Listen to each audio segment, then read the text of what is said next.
Hey, I'm Drew Norton, the Everyday Sales Leader. Excited to have you on today's episode of the Daily Dose of Inception. So, what I wanted to talk a little bit about today is just the power that comes from unlocking your customers or your buyer's subconscious and really just taking a journey into the buyer's mind.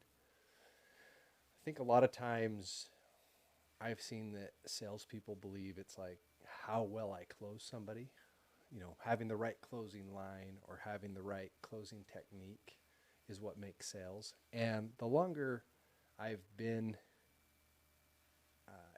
in sales, I've learned there's so much that goes on in the back of a prospect's mind, and the sale actually typically happens way earlier in the conversation. And if you're like me, you probably like to buy things and you don't like to be sold things, right?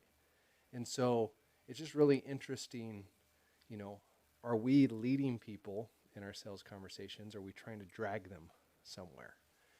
And so I want to just talk about a few concepts of sales that has to do with the subconscious and some subtle things you can do to really to unlock things in people's mind and help them really think the way you want them to. And so there's several things. There's one, the power of perception. How customers perceive value, quality, brand reputation. Those are all shaped by subconscious biases and associations. So let me give you an example of that. If I go to a yard sale and there's an old video game that came out several years ago, or maybe even for an old console, like what am I going to pay for an old video game? A buck, $5, maybe $10, right? Or maybe it's an old pair of Nike shoes, right? I may pay a few dollars for that, right? Where what if I'm purchasing a game at a store that's brand new, that's just released, that's never been played before, that has great, amazing reviews? Then what's the value of the game? 50 bucks, 60 bucks, 70 bucks? What about those same shoes? How much are a brand new pair of Nikes or a brand new pair of Jordans that are just released? 150 bucks, 200 bucks, 250 bucks, maybe $1,000 depending on the shoe. Or let's take the shoe example a little bit further. I know of a gentleman here in Arizona that makes, he has a leather business and they make custom shoes. So I had a friend who ran an event. They made custom shoes for a lot of the speakers. And one of the pairs of shoes was made out of gator skin, right? Take these Jordans or Nikes and remade them with special leathers and materials. Now we have a shoe that goes from a value of a few $100s or $1,000 to now $5,000, $10,000 value on these shoes. What's really interesting, all these shoes are still shoes. And what's also really interesting is we perceive a different value in each of those situations.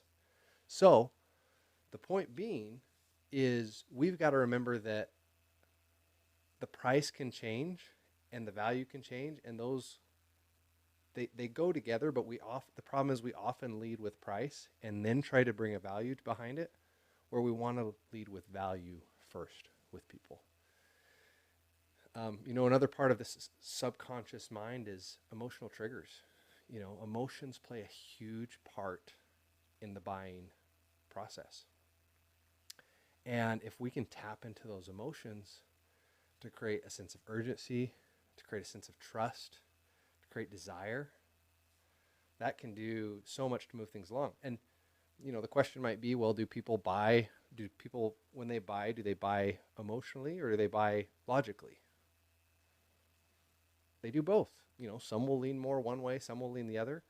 And most of the time, things have to emotionally make sense and logically make sense. So you can't just rule out one or the other. I always find it funny when someone says, hey, like, I don't understand why this client won't move forward. It makes so much sense for them to do it. There's probably an emotional reason that's holding them back, right? And so often, we're more buyers are typically more motivated by loss than they are by gain. A question I love to ask is, what happens if you don't do this? Let's say you don't move forward with my product, my service. Then what happens? And if we do a good job of explaining the features, the benefits, if we do a good job of understanding and digging into their current pain, sometimes that feeling of, oh, I could be out more by not moving forward. In fact, I was working with a client this week, and we were talking about how some processes she needs to implement in her business, and she knows she needs to, and at the same time, she's overwhelmed by all that she has to do. And she's like, it's a get-to thing. Like, having these processes and system in place is a get-to thing. So the question was, okay, maybe you don't have the time, maybe you don't have the energy. What's it costing you by not having duplicatable systems in place that your staff can't keep track of? So it's like, okay, I could spend $100 and have somebody come into my business today and document everything I do so I have a process in place. Or I could save that $100 and be losing maybe hundreds, if not thousands, by my employees not having some things scripted out in the business that they know how to do over and over and over again. And so that may not be a sales example, and at the same time to help her realize, like, oh, I've got to move forward quicker on this. I'm losing out by not taking some action in my life. And that's a huge part of sales, is helping people discover that. Another emotional part of, or another part of the subconscious, I should say, is anchoring. Anchoring is the idea that people will hold on to the first piece of information that's presented to them and anchor back to that point, right? So an anchor could be, an anchor on price would be, you talk about the big cost of not moving forward. Maybe it's costing them thousands to not have something fixed in their business, or to not have their product that, or your system that can help them. And then you anchor that against the smaller cost of what it is to work with you, what it is to have your product, what it is to have your service, right? So that anchor could be, often it's price, but it could also be an emotional anchor as well. What's it costing somebody? For example, someone who's in the pest control business, is it costing them something not to have their house sprayed? Probably not. I mean, maybe you get an infestation later that costs you more because you didn't do preventative pest control. But the cost could be an emotional cost. The worry of scorpions stinging your kids, right? Like, so there could be other costs, right? And so how do we anchor to those things? Another thing that's really interesting is social proof. We often make decisions based on the decisions we see others making, right? So often I'm going to be more willing as a buyer to move forward, especially if I'm a business and my competitor is using something that's giving them an advantage, right? Like, I don't want to lose out because they have something I don't in their business that I need to have, right?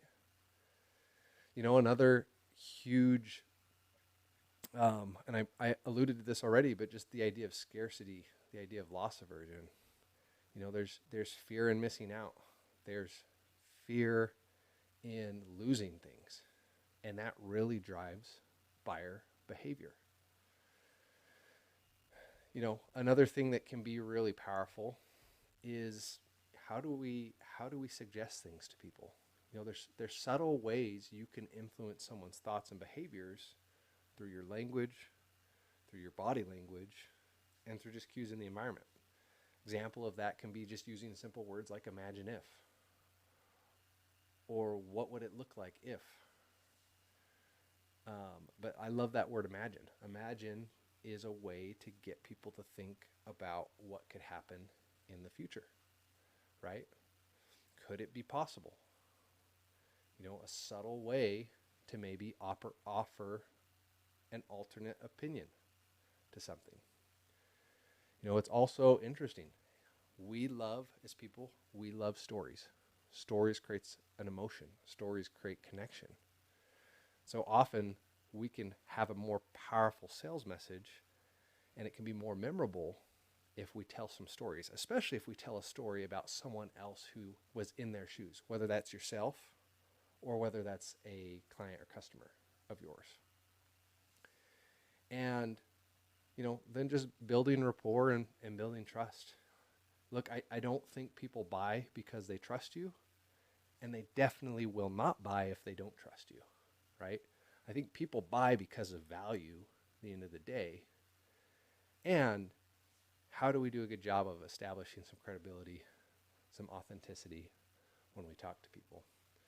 So a lot of that can be done through the language that we use. And so I would think through your sales process and ask yourself, hey, are there areas in my sales process where I can help influence people to make a decision for their good? And look, at the end of the day, I think if I'm going to show up and be a leader, I call myself the everyday sales leader, I have to do things out of a feeling or an obligation that I'm doing what's best for the client. And sometimes that means not selling my product or service, or maybe even making a recommendation that could be with a competitor or may not be in my best interest. So I love the psychology part of sales. And if you think it's all about just saying the right thing and having the right closing line, you're missing out. It's like there's so many emotional and psychological parts to the sales process and so many opportunities to get better.